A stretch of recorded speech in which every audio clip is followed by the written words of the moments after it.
If the door lock on your VW Golf is broken and you can't open from the inside or outside, then it is possible to remove the door card without destroying it. You can see on this side where the door is open that there are two screws that are Torx at the bottom, and in order to access them you need to first remove the rear seat.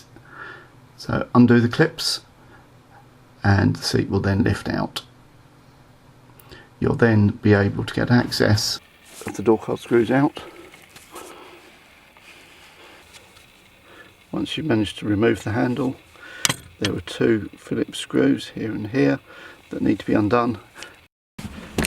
Once you've removed the two Phillips head screws from the handle and the two Torx T20 screws from the bottom, if you get your hand, you can just slide it in at the edge of the door card, and there are clips down the side and round the side here. There are clips down the side here and down here, and you just, and that's the door card lifted off. Once you've removed the door card, this is what the rear looks like. You can see the connectors for the electric window and the central locking.